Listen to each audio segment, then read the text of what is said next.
everybody. Hi, guys, from Salt Lake City. It's Thank God I'm Atheist. The podcast. I'm Frank. I'm Rachel. And, well, let's just acknowledge Rachel's here this Hello. week, sitting in for Dan. Yes.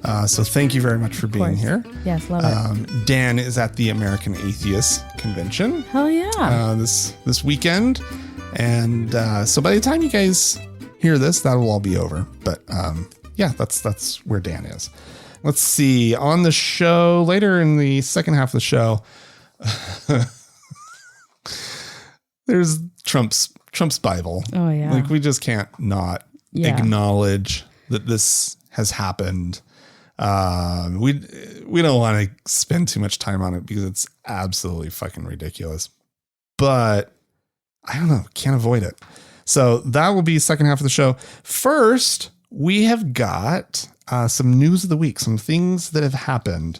And I'll start. Okay. I'll get the ball rolling. Do it. So this is a story that comes from Italy concerning some art. Ooh. A beautiful, beautiful painting that was on display in a city outside of Modena, if that means anything to anybody. Northern Italy. It's where they make balsamic vinegar. It is where they make balsamic vinegar. Yes. It's also, I believe, where the Ferrari factory is. Oh. Is in Modena. Oh. I had a good friend from Modena, actually, at one point in my life. Let's see. Yeah, but absolutely stunning painting on display in a retired Catholic church, a deconsecrated church. And the painting is, I mean, aesthetically, right? I should say artistically, it's well executed. Okay. It depicts sort of a very traditional looking Jesus post execution. Well, yeah, crucifixion. He's got the little stigmata in his hands, and he's got some roby stuff sort of laying around his head and arms, but otherwise nude. And there is a head. It's sort of, so it's like kind of an aerial shot of Jesus sort of just dead on the ground. Okay. And there's a head of a guy sort of over his privates, and it's suggesting fellatio. What you've just described is, I am picturing something very specific. It appears to show the act of oral sex being performed on the lifeless figure of Christ. Oh, God. And it has prompted quite the response from the local Catholic community. About 30,000 people have signed a petition calling for the show to be closed. And what's important about this is that it is a deconsecrated church, but it is still a Catholic-owned facility. Okay. Right? It's a museum. It's the Museo Diocesano, I think is how you would say that. It's not a word you that know I know more than the rest of us. I know, but I don't know that word. Anyways, the artist's name is Saltini, Andrea Saltini. And there was a whole bunch of other paintings, and they're all sort of like riffs on sort of classic religious scenes, right? Okay. There's like the Pietà, you know, that one where the Madonna is holding sort of the lifeless body of Christ. It's an astronaut in like a full on like astronaut head thing, right? Holding. Who's he holding? That's a Jesus head with a body. Like David Bowie, maybe. I mean, that's a version of Bowie. There's the lower half. It kind of, the printer put it on two different pages. I see. And so it makes more sense visually if you can see the whole thing at the same time. But anyway, so the people are calling upon the local Catholic authorities to like close this art show. And they're like, nope, we're not going to do it, which is bizarre. But I mean, it's also not explicit, right? Like, it's suggestive, right? Yeah, like, he could just be getting a close look, right? He could just be doing any number of things. It's not a video. You can't. You're not getting any sense of like head motion, bobbing. Right? Well, it's like, pretty obvious. It's Seems obvious. Anyway, so somebody from the community was rather upset about this. In addition to the 30,000 people, this person entered the museum masked and walked over to the painting, slashed it with a knife, and then got some black spray paint out and started just spraying all over it. And the artist was present at the time, went over, walked over to the person and tried to stop them. The artist, Saltini got struck on his neck with the blade. And then the attacker fled and has not been caught. Oh, wow. And so Saltini, that's the artist, right? Mm-hmm. He had sort of this statement that he made through his lawyer. This is his lawyer saying, Saltini asks the entire community of Carpi to reflect on the limits of dissent, the right to criticism, the right to freedom of thought. Saltini hopes an open and free discussion respecting everyone's sensitivities and opinions can begin as soon as possible. Fine, great. And the guy, obviously, there should be no slashing of paintings. Yeah, But this is provocative shit. Yeah. Right? Like, he knew he was provoking people. Yeah. But that's what art is for. Yeah. I mean, he's definitely created a conversation. Yeah. Like, people are talking about this.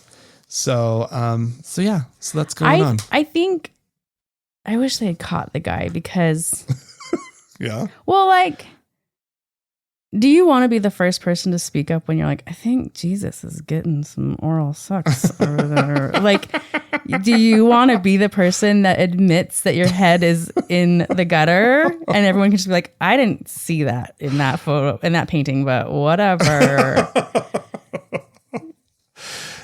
Where's your mind? Where is your Giuseppe? mind? That is Jesus post-crucifixion and an obvious mourner who's crying. Yes, his head is down. He's lost all sense of himself. He's going to open his eyes at some point and realize where his head is and be mortified. So sorry, Jesus. Oh no. Oh, that could not have looked good from above. God is staring down right now, real displeased about what's going on. Yeah. That's so funny. Well, let's go to New Zealand. Ooh, yeah. Story. Yeah, okay. In New Zealand, I actually don't know the city name here. There's a church group that are wackadoos. It's called Destiny Church. And they were upset about a planned drag story time hour at the local library. Of course. Why is this? I'm glad it's not just a thing in this country, but why is this a thing? It's seeping out from our country, though. It started here, and now it's the other countries, and their crazies are joining in. All right. So there's like a rainbow flag painted in a crosswalk in the town. This is a pretty cool town, it sounds like. Yeah. Like pretty progressive. So the head of this Destiny Church sends an ultimatum to the mayor saying you have until 5 p.m. to cancel the drag story time hour. And she says, of course, like, no, go to hell. Right. Don't, whatever. So. Or else. I mean, ultimatums usually come with an or else, right? So the or else was members of his church, not him, because he's clearly like a coward. The members of his church stopped traffic and then used paint rollers to paint all over the rainbow flag on the crosswalk. Well, this is vandalism. Yeah, and you can't just stop traffic. You need permits for that. I don't know how New Zealand operates, but I'm sure you can't just stop. You can't just do this. So they sat there with their white crosswalk and hateful signs, and of course got arrested. And the leader is nowhere to be found during all the arrests. And he goes on to say like what heroes these people are, and we got to stop the children from being sexualized, and these are the heroes doing it. This guy is going all over New Zealand to do things like this. Oh, good for him. City by city, yeah. He's got a campaign slogan for his little hate message, which is make New Zealand again. which is obviously a callback to MAGA. Yeah. But rolls off the tongue like Nzunzuna. He didn't think this through. Nzunzuna. Make New Zealand again. Yeah. Like don't draw on that slogan if it's not gonna fit for you. Doesn't really work. Yeah. Oh. So that's that. Yeah. So New Zealand has these drag storytime protesters too. I wonder where else does. I don't know. It's oozing out of our country into the other hate-filled areas of places. Well, I mean, Christianity, it's kind of a thing. I guess they're sort of mimicking a style of Christianity that's really typical here. Yeah. Right? Like, yeah. You kind of just expect it in the United States. And clearly, like, what is it, Destiny Church? Destiny Church. That totally sounds like some bullshit, church in a strip mall. So, yeah that's probably, I'm sorry, New Zealand. Yeah, sorry. The decent people of America send our apologies. Yep. So sorry. All right. Well, Rachel. What? Oh, this story. It's such a beautiful tradition. Every single year this happens, and I cannot help but bring it up on the show because it's just such a beautiful, beautiful thing.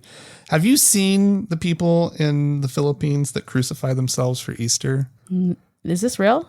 Oh, really crucify themselves? Really or just like get up on a cross and like pretend? No. There's no pretending here. This is absolutely a beautiful thing. Whoa. Every single year throughout it's one specific region where this is really common. Pampanga. But around 20,000 Filipino and foreign tourists were in attendance in San Pedro Cutud village in the Pampanga province in order to witness, I think it was about 6 or 7 people be initially whipped by actors dressed as Roman soldiers. So they actually were... They're doing role play. And then they're following through with their own death. Yeah, well, it's probably more cosplay. Yeah. Yeah, you're right. Jesus you're right. Cosplay. It's a reenactment. But they carry their crosses. They do this whole reenactment thing. And then they hammer 3-inch nails through their hands and feet. Oh my God. And the main guy who was kind of leading the group, a 63-year-old by the name of Ruben Inahe, who was crucified for the 35th time this year. What? He does this every year. It's his little special Easter holiday tradition that he loves to participate in. He feels closer to Jesus by doing this. He says, while I was walking, all I was thinking about was how Jesus felt while he was carrying his cross up until he was crucified. I can't tell for how long I can do this since my body is also getting old. Yeah. Well, and why did you ever do it in the first place? It's not about having an old body. How long does it take your feet to heal from something like that? I mean, to be fair, I do remember, it's not in this article. I do remember that these are not like the kind of nails that you would get at the hardware store. Okay. Right? That they are like, I don't want to say that they're like stainless steel or something like that, but they're smooth and they've just hammer them in there. They hammer them in. So it's relatively, it's as clean as it could be. Right. And they're not without supports. Right. There's also ropes. Okay. Kind of lashing them. I mean, yeah. Okay. Way better, right? Way better. This makes it doable. Like sign me up. Yeah. Right? They've got ropes. How spiritual of them. Part of their weight. The Catholic Church is not. They don't like this. They've tried to. Yeah. They've been discouraging it since it started. There's also the tradition of all throughout Holy Week. There's a tradition of devotees flagellating themselves with bamboo whips, which they believe to be an act of penance that will wash away their sins, cure illness, and lead to blessings. The Catholic Church has said, prayers and sincere repentance are enough, is what they said. Okay. Oh. It's absolutely fucking wild. I'm surprised you've never heard of this. I've never heard of this. Oh my God. It's just this bizarre phenomenon. And I don't know where, if anywhere else in the world that it's done, but every year in this one part of the Philippines, they do it on Good Friday. Anyone doing this without like the religious element of it is like a sexual deviant. There are people that do this all the time, like whipping each other, you know, like you can pay good money to have that done to you. They're not deviants. They just... right. They're just not kinky. They're kinks. Good for them. But yeah, you can have this done. You don't have to like. Yeah. Do you know what I mean? There are places that provide these kind of services. They're getting it for free because they're saying it's for Jesus. You think they're getting off on this? Someone is enjoying this. To do it 35 times.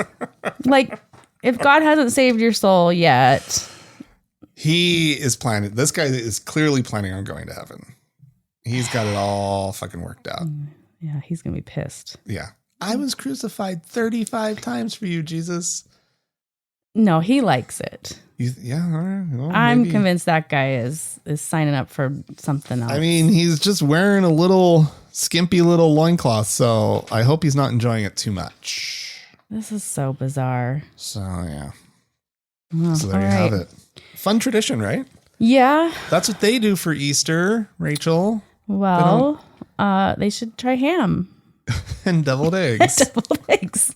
Highly recommend. Okay, I'm going to go to Afghanistan and the Taliban. Ooh. Speaking of like publicly beating people. So the Taliban has now brought back their policy of that they are going to stone women to death now for adultery. And that's just Sharia law, and there's nothing wrong with it. They've been gradually inching towards more and more of these policies ever since the U.S. left, you know. And these human rights groups are like, it's because no one's speaking out that they just are taking more and more and more measures to do this sort of thing. And it's the same old Taliban. I mean, because it's the same old Taliban. They said, you know, we're new, like the new and improved 21st century Taliban. Yeah. It's fine for you to leave. We're going to treat women good. Right. And now here we are just a few years later, and they're like, oh yeah, no, like we're not going to do that. We're going to go back. This is probably, I mean, in their heads, they are treating them well. Right? I guess. Like, I mean, they think that think they're saving demented, them. right? Yeah. But they think that this is what is called for. Yeah. It's barbaric. It's awful. And it's interesting that somehow you can, like you were saying, when like at the beginning, for whatever reason, they weren't doing this stuff. They're like trying to sneak it in or something. I think they thought they would get public backlash from the international community. Wow. And yeah, like since basically everyone just when we left and wiped our hands clean of that, and now they have no repercussions. No one's forcing them to uphold human rights. Pretty sick. Yeah.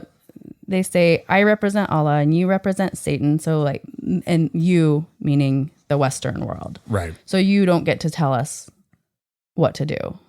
Your democratic principles mean nothing to us. And that's why religion is bad. Like, like fuck that shit. Yeah. I mean, they just get to do whatever the fuck they want to. Yeah. And we knew they were a bad group, right? We knew what they had done before. Yeah. Right. And I don't know, it's horrifying. It's so horrifying. It's, I don't know.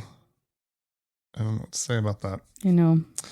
Well, I also have a story concerning Islam and Muslims. Mm-hmm. This time in France, where the French Soccer Federation is doing absolutely nothing to support players who might be observing Ramadan. As you know, during the month of Ramadan, people fast during the day. They don't eat, they don't drink water, and you have to wait until the sun goes down. And so I would guess that in, northern climes during the summer, when Ramadan falls during the summer, it's got to be pretty shitty. Yeah. Right. Anyway, this year, I guess, we're in the middle of Ramadan right now. And so this was the story came up because there was sort of the question of what are because in other places that play that play soccer professionally, football for the rest of the world, right?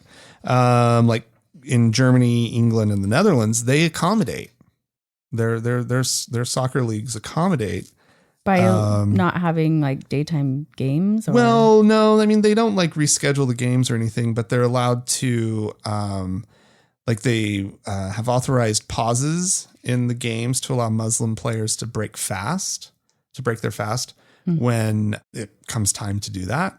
And then send them back on the field with a full stomach.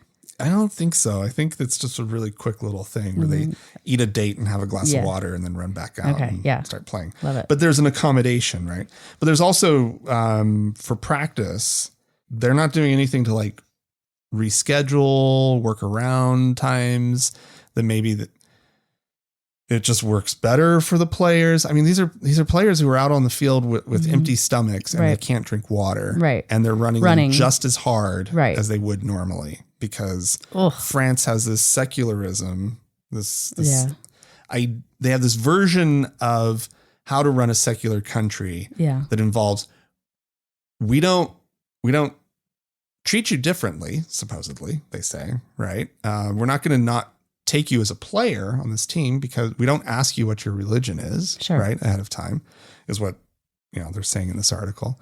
But likewise, we also aren't going to accommodate whatever your religion is, whatever it is, we're not accommodating it.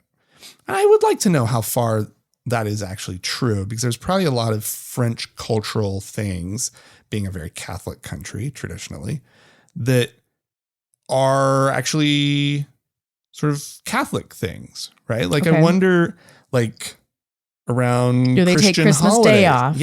Yeah. Right? I don't know if soccer's played around Christmas time. Yeah. But stuff like that, right? Mm-hmm. Anyway, in their very French way of handling this, their players are starting to get a little pissed off because apparently there are a lot of Muslim soccer players, professional soccer players. This is the approach from one French coach that they talked to for the article. He said that last year, he did help his players adapt their schedule to Ramadan's requirements, but fasting on game day was not an option, he said. He would let the players fast during the week, but on match day, he would not select a player to play if they were fasting. Totally. He's just looking out for the team. Totally. Right? They're not going to play well. Yeah, hungry tummy and probably a headache or something, because that's how I get when I don't eat all day. Mm-hmm. And so he says, I respect that a player fasts, but on the other hand, he has to respect the rules I put in place. And that goes for everyone. Mm-hmm. And this is their approach. I think we, in our sort of approach to multiculturalism, it's all about accommodation, giving everybody an accommodation, right? The French approach is nobody gets an accommodation, or at least that's what they strive for, right? And I struggle with so much of that approach because we've talked about other applications of that approach as well, where we're just like, it just seems like you're kind of being dicks, because what does it hurt if a woman wears a hijab, right? Yeah. In public, right. Or to school, right? Because they actually do have prohibitions of women wearing hijabs in public schools. Yeah. Like, what does it really hurt, right? Like, you're not even having to accommodate anything, right? You're prohibiting something. Like, what accommodation do you have to give except, well, she has her head covered, right? But at the same time, this one, the application of this, I feel like it seems pretty fair to me. I don't know. Well, because they're not saying we're kicking you off the team. Yeah. For your religious beliefs. Yeah. Right. You can have these beliefs during the month of Ramadan, though. Don't expect to be, at least this is one coach, don't expect to be playing. Right. I think that's what you got to do, is not let them play. Not, I guess, or just don't. Why would you want them to play? Well, the players want to play. The article also spoke to a former soccer player, like a star soccer player who's Muslim. And he was talking about the misery of it. Yeah. That he would play. But is he, the coach's job, the team's job is not, they need to like put on their best performance. Correct. And knowing, this guy wants to play, and it's miserable for him to play, but he still wants to do it. But he's not going to be as good as if he weren't fasting, or at least drinking water and like some electrolytes or something. Like, no kidding, right? Oh, well, running for an hour and a half and no water. I know. Like, it goes beyond the player's wants or abilities at that point. It's like, you're not going to be as good for the team if you are in this condition. It's got to be really bad for you too, the player. I would imagine like muscle cramps and like you'd probably have to like super hydrate. Yeah, you got to get those electrolytes all night. Yeah, eat some slow digesting pasta. Can you take an IV? Is that against the rules? Ooh, I doubt you could. I mean, you're still fasting. Like, why not? Like, feels like a loophole that they wouldn't like. Islam doesn't like loopholes. Yeah. It's not. Yeah, that's true. They're very literal, aren't they? They are. Very extreme. Yeah. Anyway, so that's going on. Okay. Well, I got some good news. Okay. I guess it's good news. The fastest growing religious affiliation for a while in the U.S. is the non-religious. Right. Right. Yeah. The unaffiliated. And that is only going on more rapidly. The pace at which people are becoming unaffiliated is growing quicker than it was before, and still outpacing all the other growth of all the other religions. That's amazing. It's crazy. 1 in 4 people now is religiously unaffiliated. And they cite this study cited. They asked questions. Why did you leave religion? Of the people who left. The number one reason being like, I just don't believe it anymore. I have issues with the belief. So makes sense. The other 2 big reasons were anti-LGBTQ bigotry within their religion. Oh, wow. And clergy sex abuse scandals. Well, yeah.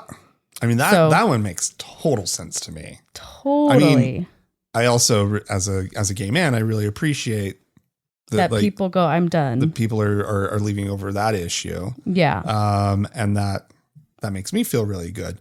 But if you're clergy, if you're seeing a lot of clergy abuse, and then the church is like just responding totally horribly, totally inadequately, and in fact doing things like declaring bankruptcy in order to protect their assets and whatnot, right? Yeah. As people start suing, that makes total sense. And I'm really glad that people are starting to fucking pay attention. Yeah. With that. Absolutely. And it's actually getting them out of the pews. So it's great.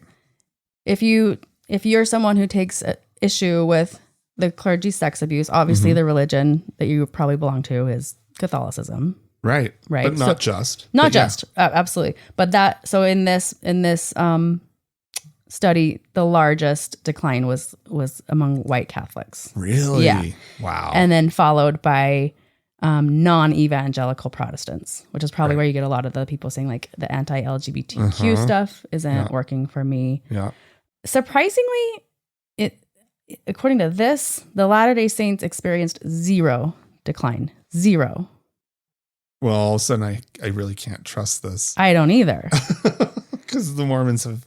There's that's no the way. Issue. And exactly, the anti-LGBTQ sentiment in that church is why people are leaving. Yeah. That's bizarre. Yeah. Who did this study? It is PRRI. Oh, yeah. Do you know them? Yeah. I mean, it seems like I did click on the link of the actual study. This is just an article I'm reading, but I did go to the PRRI, and I mean, like this is a lot of people. 5,600 adults across the United States from 2023. Like it was an in-depth study they did. Okay. But yeah, I don't know how the numbers for Mormon got so. They must have had a really weird sample for the Mormons. Yeah. Because I know it's just from our own personal experience living here, but like that's the church is hemorrhaging members in Utah. Right. And it's largely over the LGBT issue. Like you hear it all the time. Yeah. People post all the time online. Why I left. It's why my family left. Yeah. Yeah. And literally. Yeah. You speaking. Yeah. Absolutely. Yeah. I know just so many people that's why they had to eventually leave. Yeah. The LDS church just kept like digging their heels in time after time on one policy after another that was so anti-LGBTQ. Really and cruel stuff. Yeah. Like the one intentional with the baptism of children with gay parents right. and whatnot. Like that one was really that they wouldn't do it. Right. They wouldn't baptize a kid who wanted to be baptized if they had a gay parent. Right. What the fuck? It goes against everything that they say they believe. Yeah. So when you think about people like leaving a religion and now becoming unaffiliated, there's a large percentage of those people that are going to go search for a different religion or like their belief in God didn't go away. Right. Just their belief in that religion went away. Right. According to this, that number is even dwindling. The number of people who are they're leaving a religion and then they're staying out. Wow. Which is like that's just going to be even more people in the future. Like their children are never going to go to a church. Right. You know, like this is going to have compounding effects. Well, once you get a taste of like how great Sunday is without church, I know. Like it's like why would I ever go back? I know. Right? Like there's even like these really great like little what do they call it? Like Sunday Assembly, I think it's called, or something like that, where it's totally, it's like, it's not even that it's non-denominational. It's not religious. It's like atheists getting together. Yeah. And having that, something sort of fill that void of like we community gather. And social outlet and gathering together and hearing somebody give a talk that's informative or maybe inspiring, whatever, and then mingling. Right. Yeah. But like, I can't even do that. That sounds awful to me. Like, and I'm so glad that it's there for the people who need that and want that in their lives, that community. Yeah. But like, I don't want to get up and do anything. I don't want to hear people sing a song on a Sunday morning or light a fucking candle. No, I definitely don't want that. Ring a bell. Yeah, no. What else could you do? You could blow a feather across the room. Peaceful. No. Yeah. Sunday's for me. Yeah. Only or me. Brunch. And that's me. Yeah. Brunch for me. Only me. All right. Well, if you would like to chime in about anything you've heard so far on the show, we would love to hear from you. You can email us, podcast@thankgodimatheist.com is the email address. You can also call and leave us a voicemail. The telephone number is 666-8442. We might just play it on the show. And yeah, stick around. There is more show coming up.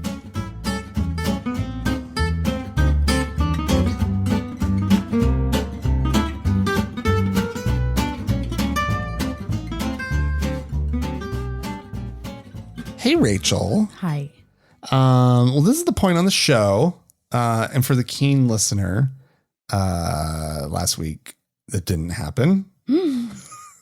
we played a little emails audio about it. No, I don't think so. But somehow Dan and I just like barreled through the show and never played a little audio clip and talked about it, which is just, it's a tradition on TGIA.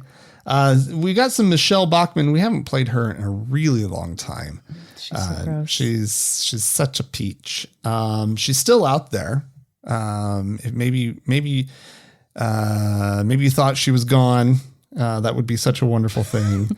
But no, the former member of Congress from Minnesota, I want to say, she's still out there, and she went on to a program called Flashpoint in order to, bloviate.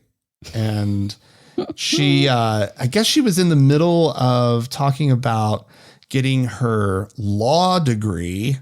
Michelle Bachmann has a law degree. She's like a grandmother. Well, yeah, but this was way is back when in she was getting, okay. Yeah. I'm like, wow, she was good on reminiscing, her. right? She was thinking back to like the late 70s. Yeah, she's a lawyer. She's a fucking lawyer. Jeez Louise. But she got her law degree from Oral Roberts University. Nice. Which is, for those of you not in the know, it's in Tulsa, Oklahoma. Your stomping grounds. Yeah. And it is, first of all, it's quite the sight to see. It is, it's all covered in like gold tint windows and like gilded little spires and shit everywhere. They have their own little mini Space Needle on campus. That's really gaudy and awful. They also have the famous praying hands statue. It's like enormous. It's like in a roundabout or something. Okay. And anyway, so yes, she does have a law degree, but it's from a super Christian-y, like crazy school.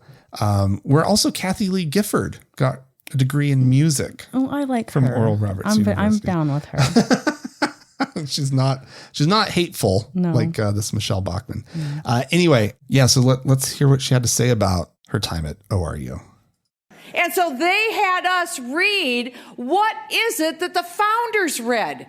Who are the philosophers they read? Oh, by the way, the number one document they referred to when they were trying to figure out what kind of a country we should be, guess what?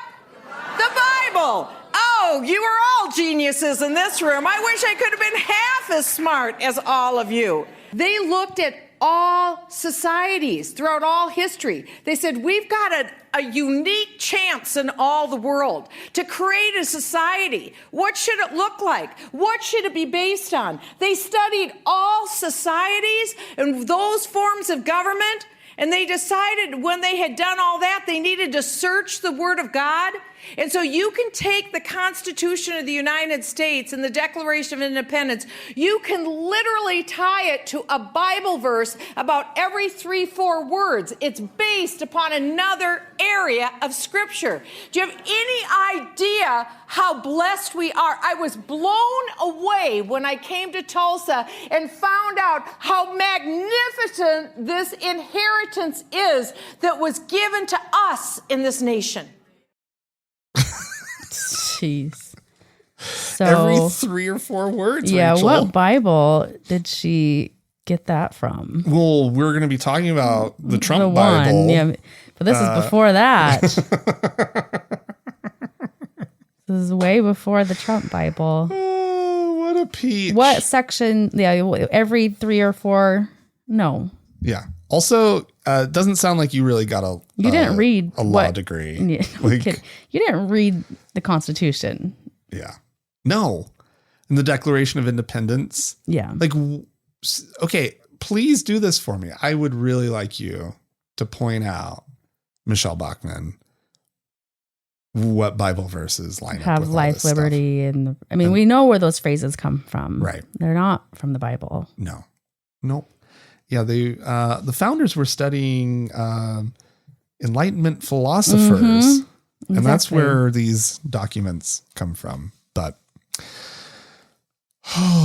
isn't that fun? So that's the kind of stuff that is spreading out.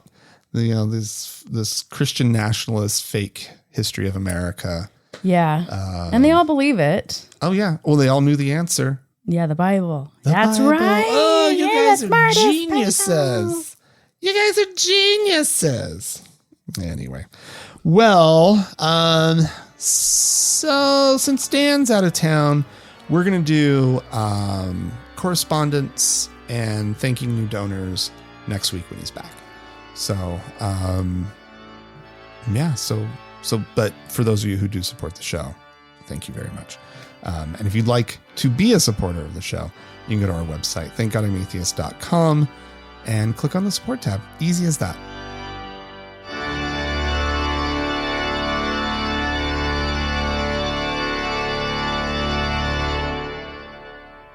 All right, Rachel. Yeah. Trump Bible? Trump Bible. Trump Bible. Yeah. It's beautiful. Have you seen it? I'm Googling it right now because I haven't seen it. Heard much about it, but it does. Let's see. It contains it includes the Constitution. Yes, very important, and especially since it's so cross-referenced from the Bible and the Constitution, as Michelle Bachmann pointed out. It's nice. It's more of the Constitution being attached to the Trump Bible is more like an index or an appendix. I mean, where you can just flip through and cite it. Yeah. I mean, this is the man who famously held the Bible upside down. Oh, that's right. For a photo op. Yeah. And which also, just that in and of itself, just needing to have a photo op with the Bible. Right. Is just absolute fucking lunacy. Yeah. So he's selling this thing for essentially $60. Yeah. $60 a pop, as I guess a fundraiser, since he's his campaign is unbelievably strapped for cash at the moment. That will probably change a little bit. I don't know, after he gets his big $1 billion payout. Yeah. Which that man, just fuck him. I know. Fuck him and his stupid luck. Right. Yeah. Anyway. But he obviously owes a lot of money to a lot of people at this point. Apparently not enough people bought his shitty sneakers that were like the ugliest shoes ever. Right. And so he's just had to move. He's like, well, okay, well, what else can I put my name on? The sneaker kids didn't like that. So they love Bibles. These people that follow me love Bibles. Actually like Bibles. I mean, I guess he went the right route this time. Yeah. I mean, he's obviously, well, it's the same thing that he's been doing his entire life, right? Like, just one dumb scheme / scam after another. Put your name on something and try and get a bunch of people to buy it just because you're delusional enough to think that people love you and will buy anything with your name on it. But people do. And enough people do. Like, it works. This obviously has worked his whole career. Yeah. Trump steaks. Trump wine. Yeah. Trump hotels. Trump University or whatever it was. Yeah. And the list just goes on and on and on and on. He puts his name on something and there's just these dumb fucks who pay up. Yeah. The EFTs, for Christ's sake. NFTs. Or NFTs. Yeah. It was so obviously just not going to go well. Yeah. Right. So obviously not going to go well. Yeah. He makes a bunch of money. A bunch of people get hosed. Yeah. Right. He doesn't care. That's his scheme. Yeah. And no one's on, like the people buying this stuff haven't caught on yet. I keep reading these articles of people being like, well, this is the one that's going to backfire. Right. And like this Bible thing is really just not going to go well for him long term. Right. You'll have some moderate Christian who maybe was a little bit of a supporter of his at one point, who's like writing some article about, oh, this is the one. This is the one. My fellow Christians will not put up with this one. No, they will. If you have seen the light, it doesn't mean anybody else is going to. Right. Right. About this man. It's a cult. It is a cult. He can do no wrong. Yeah. And they will now have his Bible Yeah. Their new family Bible will be a Trump Bible. I was trying to pull up the picture and I'm having a hard time. Did you find it, Rachel? I found it with him holding it. I can't, there's no like close up that I'm finding of just show me the Bible. Show me the Bible. New York Times. Oh yeah. That's the dumb picture of him holding the Bible after. Like this is the promotional one that. Oh, that's nice. It's like leather bound. Leather bound. Yeah. Nice brown. It's probably not even genuine leather. It doesn't appear to be that thick of a book, whichever. What I recall of the Bible is a pretty thick book. It's probably just the New Testament. Probably. But. Yeah, so he'll get $1 billion from Truth Social because for some reason people are on there.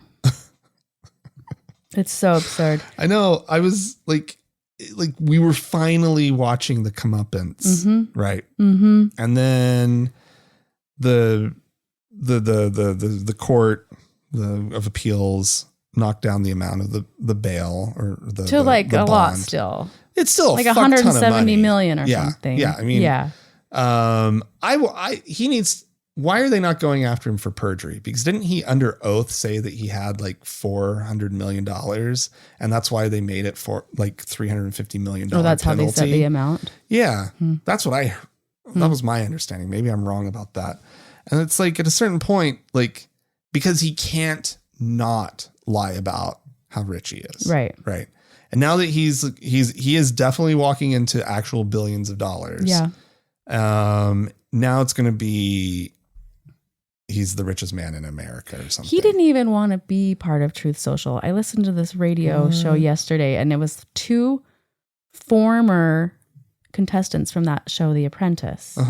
They kind of approached him like, you need to do social media. And he, for a long time was like, no, and kind of just like dabbled in it. And now he's a billionaire. He actually is really rich now. He actually and that's always been one of the great things to be like, yeah, he's not actually as rich as he says he is. Yeah. And now I'm afraid, he's actually fucking rich. Yep. I mean, he's obviously very wealthy, right? Yeah, yeah. Like he's not. But he was struggling to come up with 548 million or whatever the original amount was. It was so good. I mean, I guess that was fun watching him squirm. It was. I mean, he still has a lot of there's still real shit that can happen to the man, like actual criminal shit. Yeah, he could potentially actually serve some time. No, he'll be in office again and pardon himself. Rachel, how dare you? I know. How dare you? And all the constitutional scholars, the best legal minds that we rely on, are like, I think he can pardon. I don't see why he can't pardon himself. We've never really had someone do that, but I guess. He could self-pardon. No, guys, no. And, I mean, he could actually be president from prison too. That's true. Why not? So they say. And it's like, well, the Bible. I need to know how much, how many of these he ends up selling. CNN did a great thing. They actually had a graph of I think it was a graph of how many Bibles he'd have to sell to match what Biden raised in one day. Yeah. Biden had that $25 million fundraiser, which is obscene. I mean, we shouldn't be so proud and happy, right? That when the politician that we're rooting for, or at least plugging our nose and voting for because we don't want the other guys so desperately. But we shouldn't marvel at these numbers. This is the problem with our democracy or one of the problems is the way that cash has infiltrated in the entire system, right?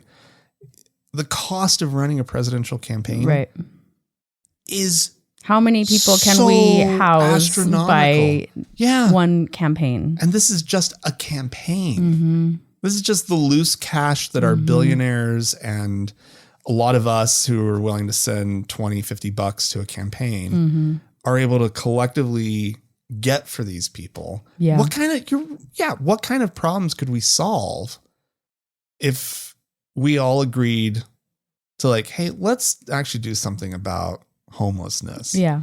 Right. Can we raise any other number of $900 million yeah.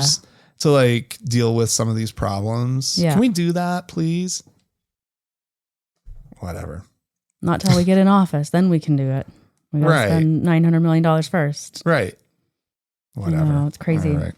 Well, anyway, we will not be purchasing one of these Bibles, but they should get one of those billboards like we have here in Salt Lake City that does the color scriptures and it counts up every time they sell one. The number on the billboard changes. Okay, guys, this is such a Salt Lake thing. There's this company, colorscriptures.com or something. Yeah. And so Mormons have their own set of scriptures, right? They do the Bible, and then they have the Book of Mormon, and then they have this other thing called the Doctrine and Covenants. And then there's this other thing called the Pearl of Great Price. And they bundle all of them into one, they call it the quad. The quad. And it's just this big, with that tissue paper pages, right? But it's still pretty fucking thick. Giant. And they're leather bound, and they usually like, a lot of them have like a little snap, right? So it kind of self-closes on itself. A little quilted carrying case for them. Oh, yeah. Yeah, those are handles, great. yeah. And you have your name embossed on it. And it's, feels so special. Anyway, so there's this company that does color scriptures. All colors that you could choose. So bound up in a quad in lavender for Easter. Right. And so there's these billboards on I-15, the main freeway through the city, and they have a running count of how many they've sold this month. It's always a sadly low number. It's never over like 200. I know. How are they paying for this billboard? I've not been able to, either they are charging a fuck ton for these Bibles. Yeah. Or scriptures or whatever. Yeah. Or this is just somebody's little pet project, a little passion project, because it is ludicrous. Yeah. That billboard's always there. Yeah. And it starts over every month. Starts back at zero. They should. Oh, it's so God, weird. It's so dumb. Anyway. All right, guys. Thanks so much for listening. And thank you, Rachel, for sitting in. You're welcome. It's always a pleasure having you on the show. Yeah, it's always fun. And if you'd like to join in the conversation at all, tell us what you think about anything that we've talked about on the show. You can do so. Email us, podcast@thankgodimatheist.com. You can leave us a voicemail message at 424-666-8442. We have some online communities that are pretty awesome that you can join up. Go to our website, thankgodimatheist.com/members only. And I feel like I'm missing something. If you'd like to donate to the show, also you can go to our website and just click on the support tab. And thanks to Gordon Johnston and the Red Rock Hot Club for the use of their music. Dan will be back next week. Thanks so much for listening. Bye-bye. Bye-bye.